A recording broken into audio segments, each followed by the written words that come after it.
Olá, meus companheiros de leitura, tudo bem com vocês? Estamos aqui reunidos para a leitura de mais um bloco de capítulos de Ramsés, livro 5, Sob a Acácia do Ocidente. Já passamos da metade, estamos no capítulo 45 e tá chegando no fim, gente. E eu tô ficando triste que eu vou terminar essa coleção que eu amo. Mas é a vida, né, amores? Bom, sem mais delongas, por favor, deixa o like aí de vocês, o joinha, logo no começo do vídeo. Deixa também um comentário bem legal falando pra mim. Contem aí o que vocês estão achando da leitura. Pode deixar críticas, deixem sugestões, mas escrevam alguma coisa. Se possível, indiquem o canal e compartilhem o vídeo com alguém que vocês conhecem que pode gostar da leitura. Lembrem-se também que aqui no canal tem as playlists das leituras, então, dos livros que já foram concluídos, vocês podem ler tudo na sequência certinha, do primeiro capítulo do primeiro livro até aqui onde a gente está agora. E também vocês podem acessar as playlists de outros livros que as leituras já foram concluídas. Aliás, convido vocês a acompanharem as leituras desses livros, né? Essas leituras concluídas. A gente tem um suspense, uma ficção, A Menina que Não Sabia Ler, que é muito interessante. A gente tem também Dewey, Um Gato Entre Livros, que é uma biografia muito legal de um gatinho que vivia numa biblioteca lá na cidade de Spencer, em Iowa. Tem também O Começo das Brumas de Avalon, que eu vou retomar logo logo, e Dom Pedro I, que também é uma biografia do nosso querido imperador, do primeiro imperador brasileiro, que eu também preciso concluir. Mas vamos concluir Ramsés primeiro, né? Depois eu continuo aquelas lá.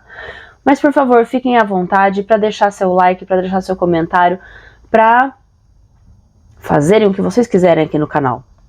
Um grande beijo para vocês e vamos começar. Capítulo 45. Ramsés entrou sozinho no grande templo de Abu Simbel para celebrar o ritual da madrugada. O monarca seguiu o caminho da luz que ia até o naus para iluminar primeiro as estátuas sentadas de Amon e do Ka real, depois as do Ka real e de Ra.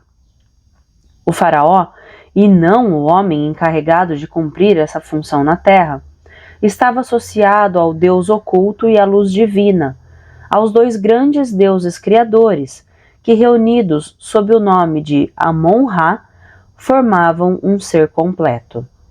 A quarta estátua, a do deus Ptah, permanecia na penumbra. Na sua qualidade de filho de Ptah, Ramsés era o construtor do seu reino e do seu povo. Era igualmente o que transmitia o verbo, graças ao qual todas as coisas se tornavam reais. O rei pensou no seu filho Ka, grande sacerdote de Ptah, que escolhera a trilha deste mistério. Quando o monarca saiu do grande templo, uma suave claridade banhava a esplanada arborizada e começava a fazer cantar a cor quente do grés núbio, cujo dourado mineral evocava a carne dos deuses. Ramsés dirigiu-se para o templo dedicado a Nefertari, aquela para quem o sol se erguia. E esse sol, o pai que alimentava o Egito, continuaria a erguer-se até o fim dos tempos para a grande esposa real que iluminara as duas terras com a sua beleza e sabedoria. A rainha, imortalizada por escultores e pintores, deu a Ramsés o desejo de passar para o além e finalmente reunir-se a ela. Implorou ao além que ela, que fazia reverdecer o mundo e cintilar o Nilo, o tomasse pela mão e saísse daquelas paredes em que vivia, eternamente jovem e bela, na companhia de seus irmãos, os deuses, e das suas irmãs, as deusas. Mas Nefertari, vogando na barca do sol, contentou-se em sorrir para Ramsés. A tarefa do rei não estava terminada. Um faraó, fossem quais fossem os seus sofrimentos de homem, devia-se às potências celestes e ao seu povo. Estrela imperecível, Nefertari, de doce rosto e palavra justa, continuaria a guiar os passos de Ramsés para que o país se mantivesse no caminho de Maat até a hora em que esta, por fim, lhe concedesse o repouso. O dia chegava ao fim quando a magia de Nefertari incitou o rei a regressar ao mundo exterior, onde não tinha o direito de fraquejar. Encontravam-se na esplanada centenas de núbios em trajes de cerimônia, com perucas tingidas de vermelho, brincos de ouro, uma túnica branca caindo até os tornozelos e saiotes enfeitados com motivos florais. Os chefes de tribo e os seus dignitários estavam com os braços cheios de presentes: peles de pantera, anéis de ouro, marfim, ébano, plumas e ovos de avestruz, sacos cheios de pedras preciosas e leques. Acompanhado por Setaol, o decano da Assembleia avançou para Ramsés. Que seja prestada homenagem ao filho da luz.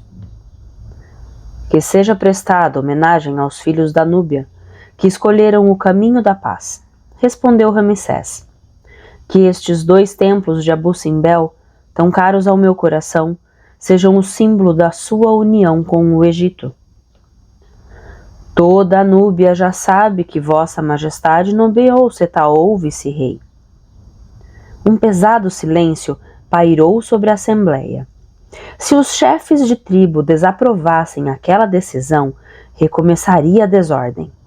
Mas mesmo assim, Ramsés não retiraria o seu apoio a Setaol.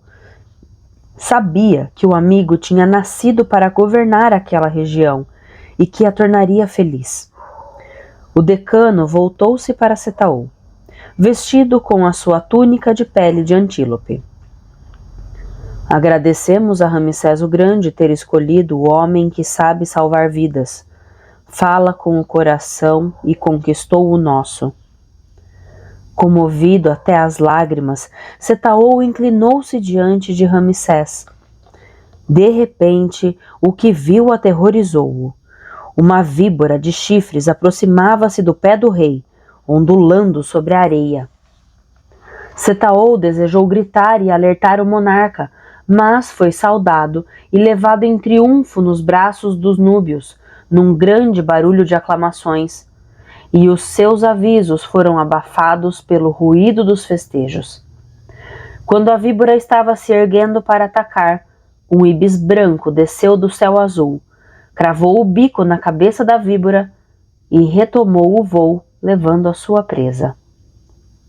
Os que tinham visto a cena não duvidaram. Fora o deus Thoth, sob a forma de um íbis, que salvara a vida do monarca. E assim, já que Thoth tinha se manifestado daquela maneira, a forma de governar do vice-rei Setaol seria justa e prudente. Escapando da multidão de seus partidários, o novo vice-rei conseguiu finalmente aproximar-se do monarca. E pensar que aquela víbora... Do que tinha medo, Setaol? Se foi você que me imunizou. Precisa ter confiança em você, meu amigo. 2 vezes pior. Talvez 3. Ou mesmo 10. Sim, era bem pior do que Setaol imaginara. Desde a sua nomeação, estava assoberbado de trabalho e tinha que conceder audiências a 1001 súditos que a solicitavam e cujos pedidos eram todos muito urgentes. Em poucos dias, constatou que os seres humanos não tinham qualquer pudor quando se tratava de defender os seus interesses, sem se importar com os dos outros. Apesar do seu desejo de obedecer ao rei e realizar a missão que lhe confiara, Setaol estava prestes a renunciar. Capturar perigosos répteis era mais fácil do que resolver conflitos entre facções rivais. Mas a sua função de vice-rei da Núbia beneficiou 2 aliados que ele não esperava. A primeira foi Lotus, cuja metamorfose o surpreendeu. Ela, a apaixonada de iniciativas deliciosas, a linda núbia que sabia extrair um delicioso prazer do corpo de seu amante, a feiticeira, capaz de falar a linguagem das serpentes, tornara-se sua assistente com a frieza de uma mulher de poder. A sua beleza, que se mantinha intacta apesar dos anos, foi um trunfo precioso durante as discussões com os dignitários das tribos, que, esquecendo as suas querelas e algumas exigências, contemplavam as formas encantadoras da esposa do vice-rei. Em suma, Lotus encantava a outros tipos de répteis. O segundo aliado foi mais surpreendente ainda, o próprio Ramsés. A presença do monarca durante as primeiras discussões de Setaou com os oficiais superiores das fortalezas egípcias foi determinante. Apesar de seu espírito bastante limitado, os oficiais compreenderam que Setaou não era um fantoche e que tinha o apoio do rei. Ramsés não pronunciou uma única palavra, deixando o amigo exprimir-se e provar o seu valor. No final da cerimônia de instalação do vice-rei na fortaleza de Borrém, Setaou e Ramsés passearam pelas ameias. Nunca soube agradecer, confessou Setaou, mas ninguém teria conseguido impedir você de se impor. Apenas lhe fiz ganhar algum tempo, nada mais. Deu-me a sua magia, Ramsés, e essa força é insubstituível. Foi o amor por este país que dominou a sua existência, e você aceitou a realidade porque é um autêntico guerreiro, ardente e sincero como esta terra. Um guerreiro a quem você pede para consolidar a paz. Não é ela o mais suave dos alimentos? Em breve vai partir, não é verdade? Você é o vice-rei, a sua esposa é notável. A você compete tornar a Núbia próspera. Voltará, majestade? Não sei. No entanto, você também ama este país. Se vivesse aqui, eu me sentaria sob um palmar à margem do Nilo, diante do deserto, e contemplaria o percurso do sol sonhando com Nefertari e sem me preocupar com os assuntos de Estado. Hoje, e só hoje, começo a sentir um pouco o peso que recai sobre os seus ombros, porque você já não pertence a si próprio, Setaou. Não tenho sua força, majestade. Esse fardo não será muito pesado para mim? Graças às serpentes você venceu o medo. Graças à Núbia você viverá a prática do poder sem dele ser escravo. Serramana treinava boxe em um boneco de pano. Praticava com um arco, corria e nadava. Porém, este excesso de exercícios físicos não dava vazão ao ódio que sentia contra Uri Teshup. Contrariamente às suas esperanças, o hitita nem perdera o sangue frio, nem cometera o erro que teria permitido ao sardo prendê-lo. E sua grotesca união com Tanit assumia a forma de um casamento respeitável ao qual as grandes famílias de Pi-Ramsés se iam habituando. No momento em que o chefe da guarda pessoal de Ramsés estava mandando embora uma estupenda dançarina núbia, cuja alegre sensualidade o havia acalmado um pouco, um de seus subordinados irrompeu pela porta dentro. Já almoçou, rapaz? Bem, perca do Nilo, rins com molho, pombo recheado, legumes frescos. Agrada-lhe? De que maneira, chefe? Quando tenho fome, fico com as orelhas surdas. Vamos comer, depois você fala. Terminada a refeição, Serramana estendeu-se sobre as almofadas. O que o traz aqui, rapaz? Como tinha me pedido, chefe, montei guarda discretamente em frente à vila da dama Tanit durante a sua ausência. Um homem de cabelos encaracolados e túnica multicor procurou 3 vezes o porteiro. Seguiu-o? Essa não era uma de suas ordens, chefe. Portanto, não posso censurá-lo de nada. Bem, é que, da terceira vez eu o segui e perguntava a mim mesmo se não tinha feito uma grande besteira. Serra-Mana levantou-se e a sua mão enorme caiu sobre o ombro do mercenário. Bravo, meu rapaz! Às vezes é preciso saber desobedecer. Qual o resultado da sua perseguição?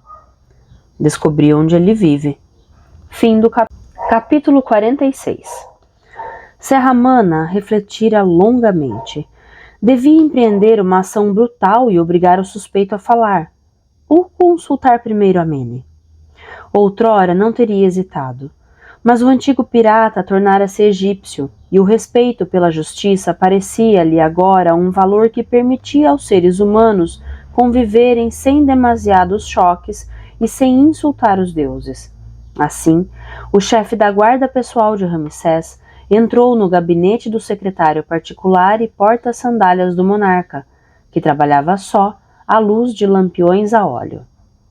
Enquanto lia as tabuletas de madeira, a Mene devorava um caldo de favas, pão fresco e bolos de mel. E o milagre continuava. Nenhum alimento fazia engordar.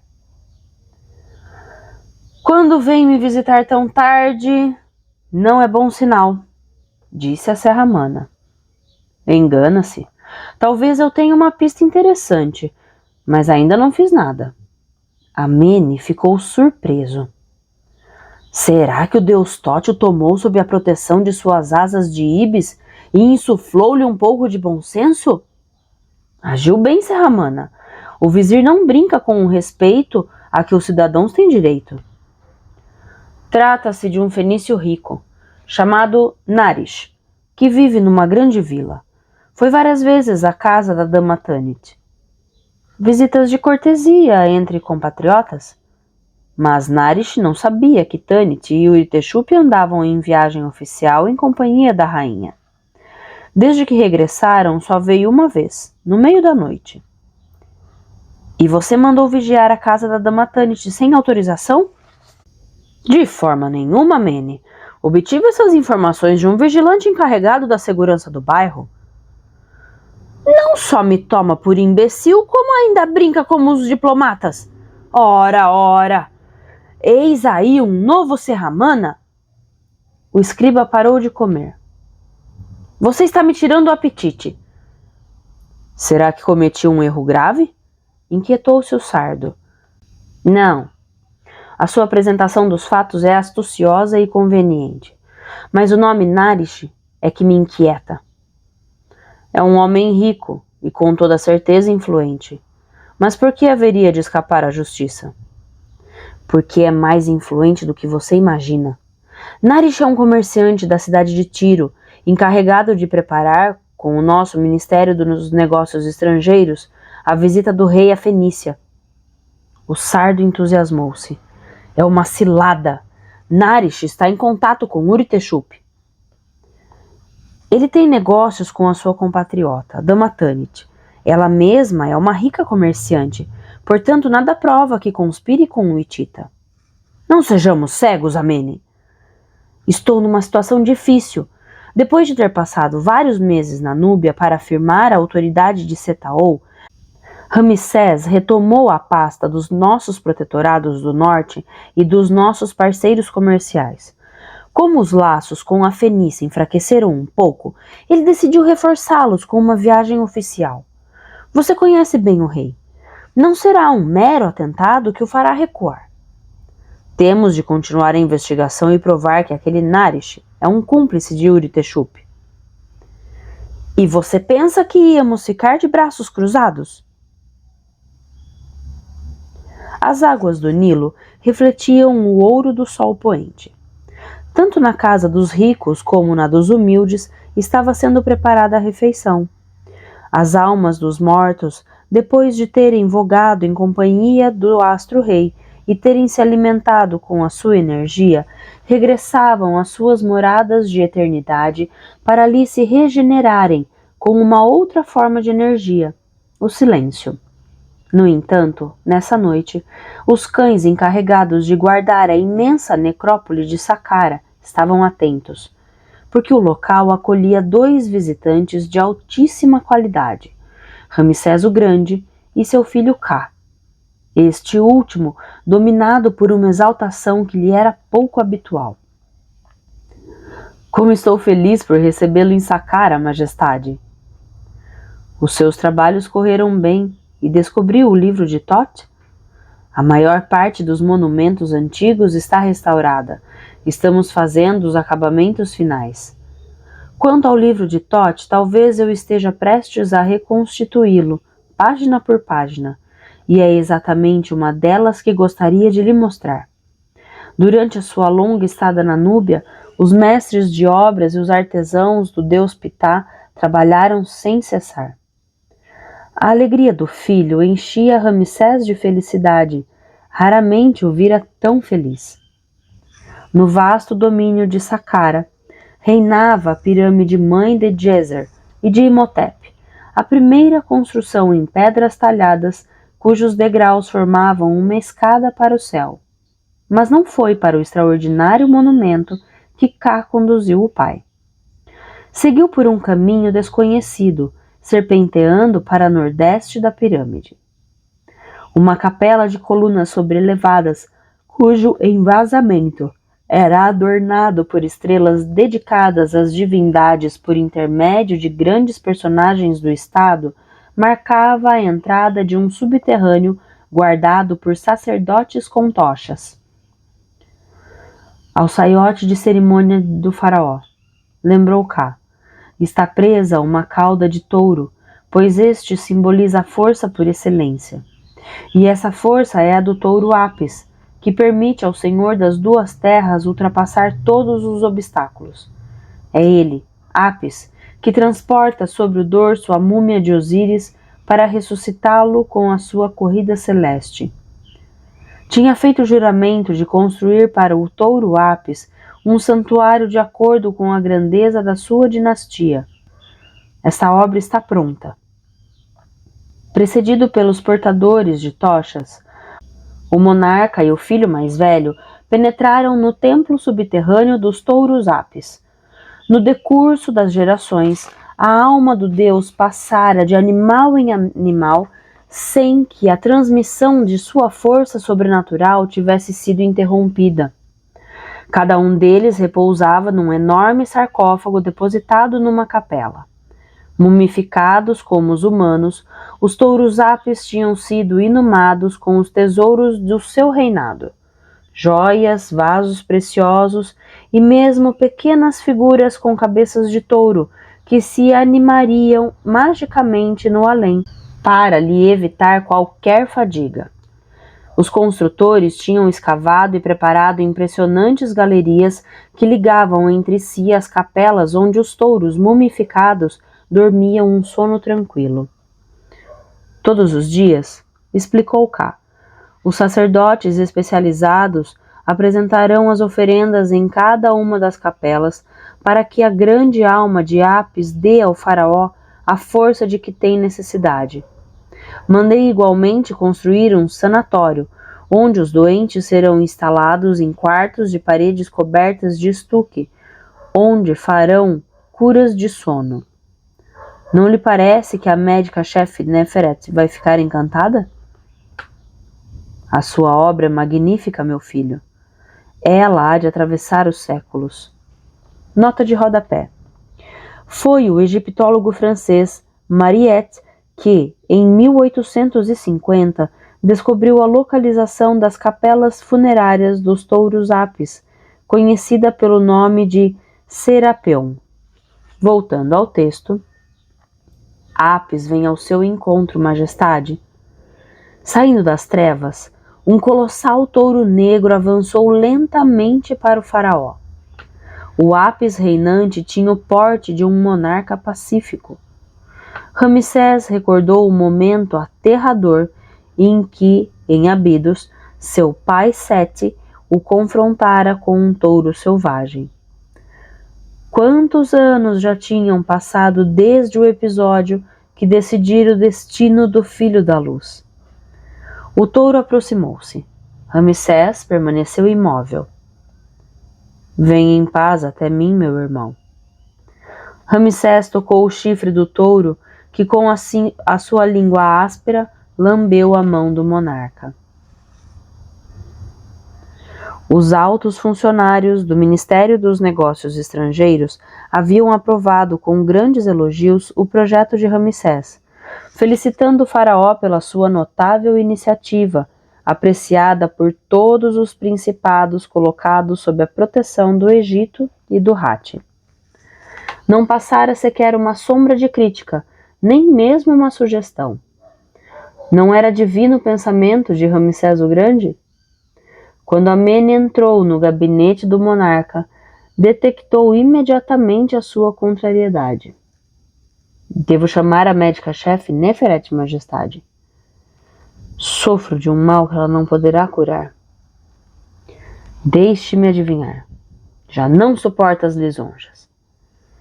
Quase 39 anos de reinado, cortesãos indolentes e hipócritas, notáveis que me louvam em vez de refletirem por si mesmos, patéticos responsáveis que apenas existem na função das minhas decisões. Tenho razões para me alegrar?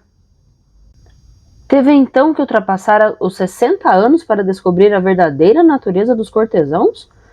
Esse momento de fraqueza nem parece seu, Majestade. E a mim? Por quem me toma? Os deuses não me concederam a profundidade e a larga visão de Vossa Majestade, mas apesar disso, exprimo a minha opinião. Ramsés sorriu. E já sei que não aprova minha viagem oficial à Fenícia. Segundo o Serramana, Vossa Majestade pode ser vítima de um atentado. É um risco inerente a qualquer deslocamento nessa região. Se a minha magia for eficaz, o que tenho a temer? Como é certo que Vossa Majestade não renunciará ao seu projeto, reforçarei o dispositivo de segurança tanto quanto puder. Capítulo 47. Uritexupi levantou-se tarde e almoçou no jardim ao ar livre. Onde está minha mulher? Perguntou ao mordomo. Dama Tanit foi tratar de uns assuntos na cidade. O hitita não ficou contente. Por que a mulher não lhe havia dito que ia sair? Ao voltar, ele a abordou. De onde está vindo? De vez em quando tenho de ocupar-me de meus bens. Com quem se encontrou? Com um rico compatriota. Como se chama? Estará com ciúmes, meu querido? Uritexupi esbofeteou-a. Não se divirta comigo e responda-me quando lhe perguntar. Você me magoou. Como ele se chama? Narish. Deseja desenvolver o volume de trocas com o Egito e serve mesmo de intermediário para a próxima viagem de Ramsés à Fenícia. Uritexupi beijou a Fenícia nos lábios. Apaixonante, minha florzinha. Era o que me devia ter dito imediatamente, sem me provocar de forma estúpida. Quando verá novamente Narish? Concluímos um negócio e eu... Invente uma nova ideia para trabalhar com ele e arranque o máximo de informações sobre essa viagem de Ramsés. Graças ao seu poder de sedução, conseguirá isso sem dificuldade. Dama Tanit tentou protestar. Então Uritexupi deitou-se sobre ela. Enfeitiçada, a bela Fenícia abandonou-se. Era-lhe impossível lutar contra o desejo do amante. Todos os banquetes foram suspensos. Anunciou Dama Tanit a Uritexupi, que entregara as mãos aos cuidados de uma manicure. Por que razão? O touro Apis morreu. Durante o período de luto não é permitida nenhuma festividade. Que costume ridículo! Não para os egípcios. Dama Tanit dispensou a manicure. É a própria força do faraó que está em jogo, enfatizou a Fenícia. Compete-lhe descobrir o corpo de um touro no qual encarnará Apis. Caso contrário, seu prestígio declinará. Ramsés não terá qualquer dificuldade. A tarefa não é assim tão simples, porque o animal deve apresentar determinadas características. E quais são? Ele terá que interrogar um sacerdote especializado no culto de Apis. Faça com que nos convidem para os funerais. O cadáver do velho touro Apis, morto em sua morada do templo de Mênfis, fora depositado sobre um leito funerário na Sala Pura, onde, como um Osíris, tivera as honras de uma vigília fúnebre a qual assistiam Ramsés e Ka. Haviam sido recitadas para o defunto as fórmulas da ressurreição. Apis, a força mágica de Ptah, o deus dos construtores, devia ser tratado com as devidas honras à sua função. Terminada a mumificação, Apis fora colocado sobre um sólido trenó de madeira e conduzido até o barco real, que o transportou através do Nilo. Organizara-se depois uma procissão em direção à necrópole de Saqqara e à sepultura subterrânea dos touros. Ramsés abrira a boca, os olhos e as orelhas do touro ressuscitado na morada de ouro. Nem a Uritexup nem a Dama Tanit fora permitido contemplar esses ritos misteriosos, mas ambos conseguiram com que um sacerdote tagarela falasse, satisfeito por exibir a sua sabedoria. Para se tornar um Apis, o touro deve ter a pelagem negra salpicada de manchas brancas, um triângulo branco na testa, um crescente lunar no peitoral e outro no flanco, e os pelos da cauda alternadamente negros e brancos. Existem muitos touros com essas características? Perguntou o Hitita. Não. Existe apenas um único touro nesse molde preparado pelos deuses. E se o faraó não o encontrar? Perderá todo o vigor, e inúmeras desgraças se abaterão sobre o país. Mas Ramsés não falhará em sua tarefa. Todos nós estamos convencidos disso. Uritexup e a esposa afastaram-se. Se esse animal existe, vamos descobri-lo antes de Ramsés e matá-lo, disse o Hitita. O rosto de Amene estava inquieto e cansado. Como seria possível não estar cansado? O próprio Ramsés nunca conseguira que o fiel amigo, apesar das múltiplas dores, concordasse em diminuir o seu ritmo de trabalho. Muitas boas notícias, Majestade. Por exemplo, comece pela má, Amene. Como adivinhou? Você nunca soube dissimular os seus sentimentos. Como queira. O imperador Hattusil escreveu-lhe. Os nossos diplomatas correspondem-se regularmente. O que há de anormal nisso? Dirige-se a você, seu irmão, porque Mathi-Hor se queixa da sorte que você lhe reservou. Hattusil está espantado e pede explicações. O olhar de Ramsés relampejou. Tenho certeza de que essa mulher o caluniou para provocar a ira do pai e reacender a discórdia entre os nossos dois povos. Respondamos como convém ao meu irmão Hattusil. Inspirei-me nos textos redigidos por Asha e proponho-lhe uma missiva que deverá dar todas as satisfações ao imperador do Hatti. Amene mostrou um rascunho ao rei, uma tabuleta de madeira gasta pela força de tantas vezes ter sido apagada e raspada. Belo estilo diplomático. Você está sempre progredindo, Amene, considerou Ramsés. Posso entregar a redação definitiva a um escriba de mão perfeita? Não, Amene. Mas por quê? Porque eu próprio vou redigir a resposta. Perdoe, Majestade, mas receará a verdade? Vou me contentar em explicar a Hattusil que a filha dele é incapaz de assumir a função de grande esposa real, e que passará, a partir de agora, dias serenos numa redoma dourada, enquanto Meritamon permanecerá ao meu lado nas cerimônias oficiais. Amene estava lívido. Talvez Hattusil seja seu irmão, mas é um monarca muito temperamental. Uma resposta tão brutal arrisca-se a provocar uma reação não menos brutal. Ninguém deveria se ofender com a verdade. Majestade, volte às suas pastas, Amene. A minha carta partirá amanhã para o Hatia. Uritexup escolhera bem sua esposa. Bela, sensual, apaixonada, aceita na alta sociedade e rica, muito rica.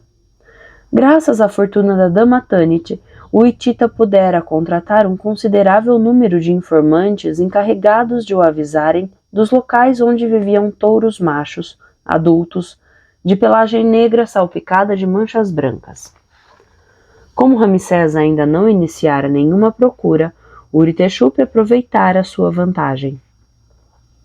Oficialmente, Tanit desejava comprar gado e queria adquirir poderosos reprodutores antes de investir na criação.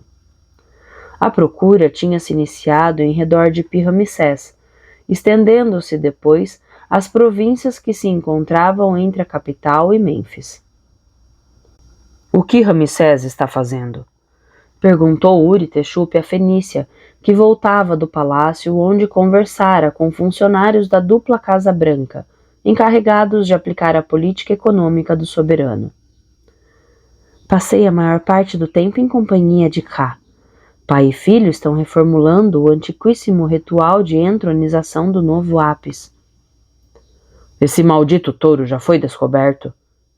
Compete ao faraó e apenas ao faraó identificá-lo. Nesse caso, por que ele ainda não se mexeu? Porque o período de luto ainda não terminou. Se pudéssemos colocar diante da entrada do templo subterrâneo o cadáver do novo Apis, a reputação de Ramsés ficaria destruída. O meu mordomo tem uma mensagem para você. Mostre-me, e depressa. Uritexup arrancou um pedaço de calcário das mãos de Tanit. De acordo com um dos batedores, um touro correspondendo às características exigidas tinha sido localizado numa pequena aldeia ao norte de Mênfis. O dono do animal exigia por ele um preço exorbitante. Vou partir imediatamente, anunciou Uritexup. Fim do capítulo 47. Capítulo 48. Naquela metade de tarde ensolarada, a aldeia cochilava. Perto do poço, num bosquezinho de palmeiras, duas meninas brincavam com bonecas. Não longe, a mãe consertava cestos de vime.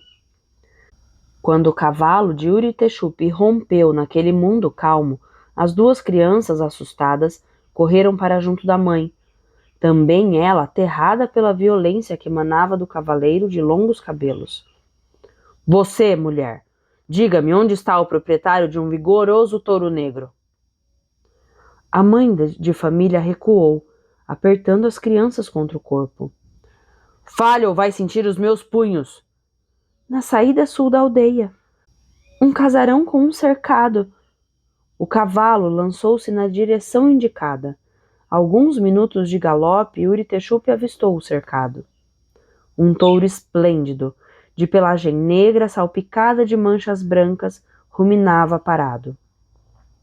O Hitita desmontou e o examinou de perto. Possuía todos os sinais característicos de um Apis. Uritexup correu para o celeiro do casarão, onde os agricultores armazenavam forragem. Onde está o patrão? Debaixo da pérgola. Uritexup estava atingindo seu objetivo. Pagaria qualquer preço sem discutir. Deitado em uma esteira, o dono abriu os olhos. Fez boa viagem? O Hitita estacou. Você? Serraman ergueu-se lentamente, desdobrando a sua enorme estatura. Interessando-se por criação de gado, Uritexup. Excelente ideia.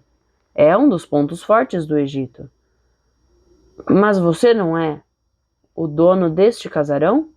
Claro que sim. Uma bela propriedade que pude oferecer a mim mesmo graças ao apoio de Ramsés.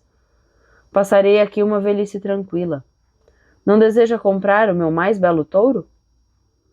Não, está enganado, eu.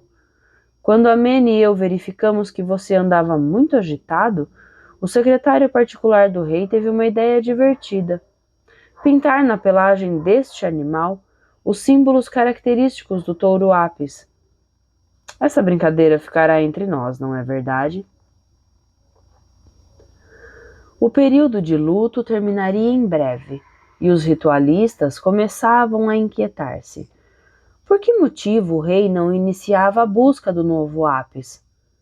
Depois de ter visitado diversas vezes o templo subterrâneo dos touros mumificados e trabalhado dias inteiros sobre o ritual da primeira dinastia, a dinastia que permitia aos Apis ressuscitar, Ramsés ouviu o filho, o grande sacerdote de Ptah, falar-lhe da ação incessante do Deus dos construtores, trabalhando tanto nos espaços celestes como nas colmeias ou no ventre das montanhas.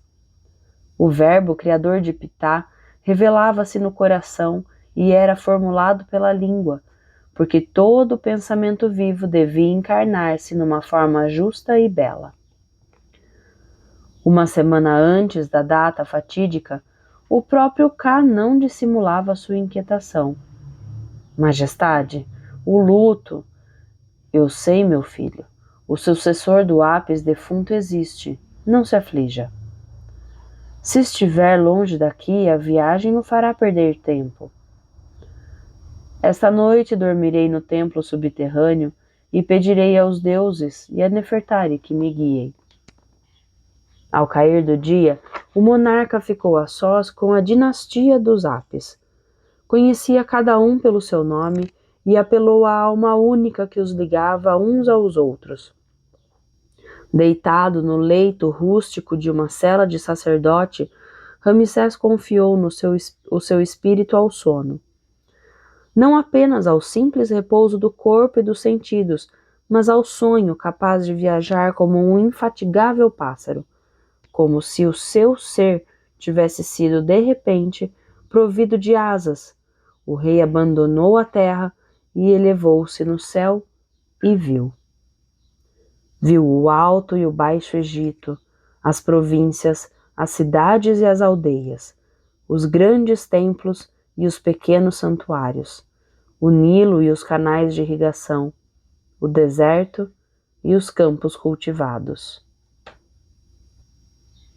Um forte vento norte empurrava em direção a Abidos, o barco com 2 velas brancas. À proa, Ramsés saboreava o prazer nunca saciado de admirar o seu país ao fluir da água. Com absoluta convicção, Ka afirmara aos ritualistas e à corte que partia com o pai para identificar o touro Apis e trazê-lo para Saqqara.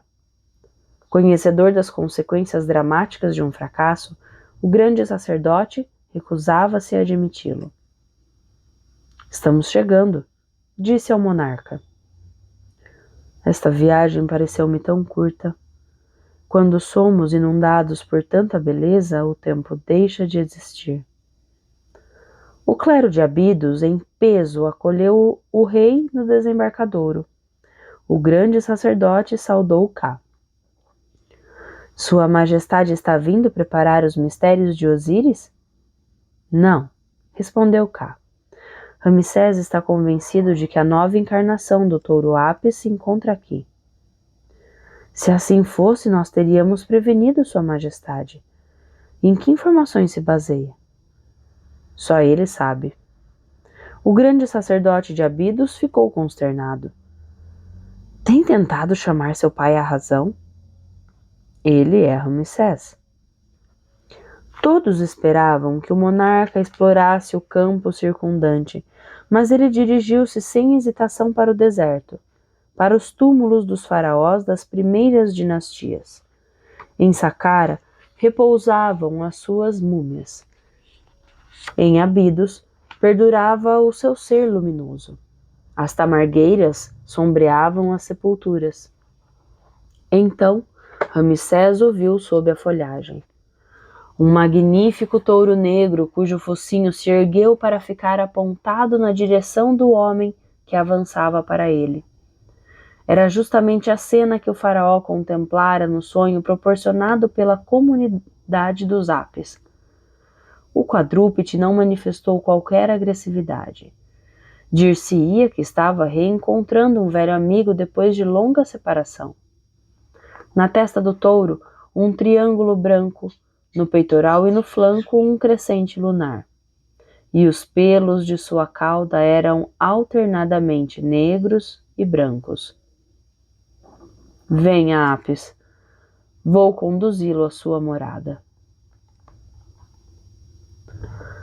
Quando o barco real atracou no cais principal do porto de Mênfis, toda a cidade já estava em festa.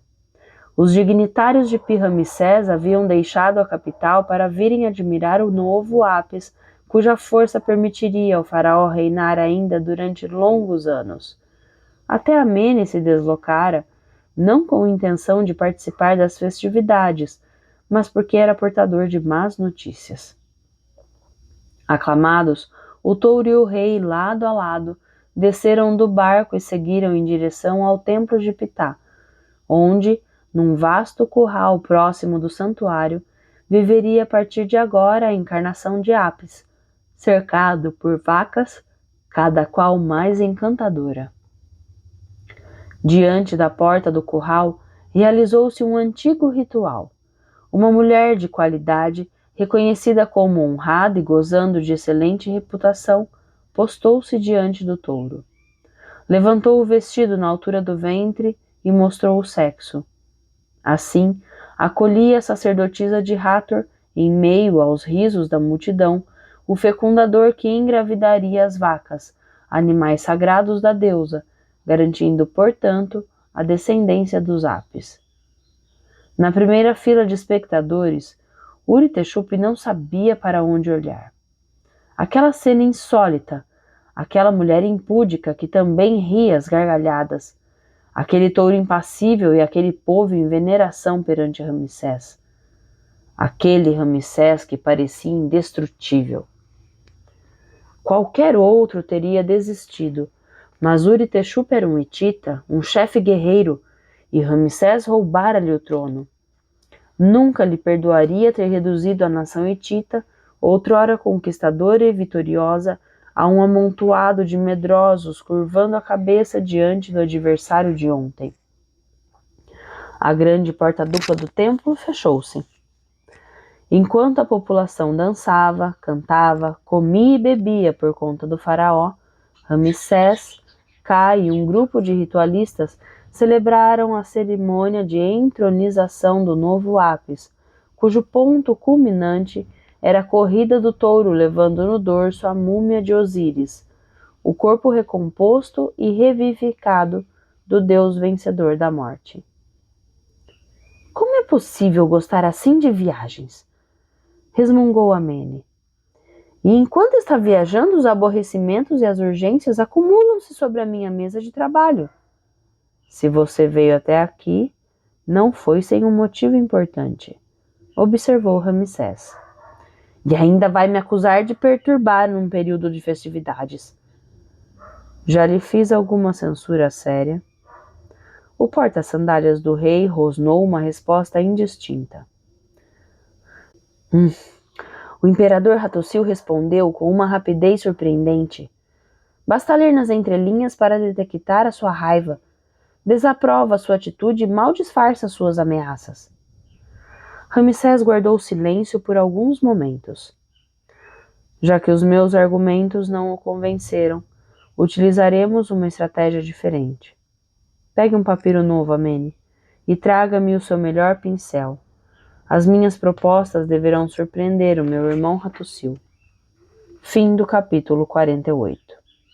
E fim de mais um bloco de leituras, meus amigos. Ai, tá acabando, tá dando uma coisa assim.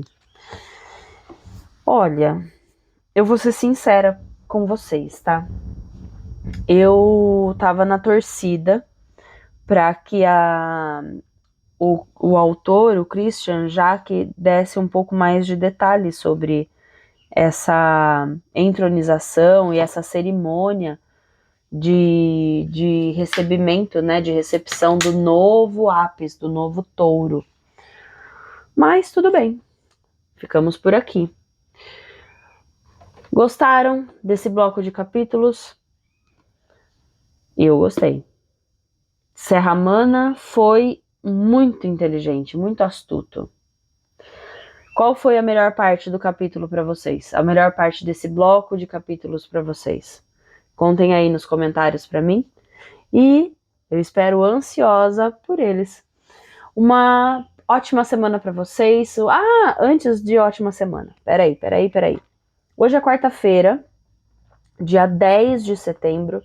E na semana passada, na quarta-feira à noite, eu descobri, por acaso, que no canal History 2 da TV a cabo, então quem tem TV a cabo aí, que tem acesso a esse canal History 2, tá passando uma nova série sobre o Egito. Se chama A Ascensão e a Queda dos Faraós. É muito interessante, já tá no seu 6º episódio. É possível assistir aos episódios pelo aplicativo da Claro TV+. É o que eu tenho, então procurem aí na sua operadora de TV a cabo se vocês conseguem assistir os episódios anteriores. É muito interessante, ele fala desde a formação do povo egípcio até o último episódio falou de Tutankhamon. É muito interessante, gente. Imagina, né? Quem que eu tô esperando que eles falem? Ramsés, óbvio. Tô ansiosa pela vinda de Ramsés, que eu acho que vai ser hoje. Mas não vou falar por quê, eu quero que vocês assistam. Um grande beijo para vocês, uma ótima semana, um final de semana abençoado e a gente se encontra no dia 17. Tchau!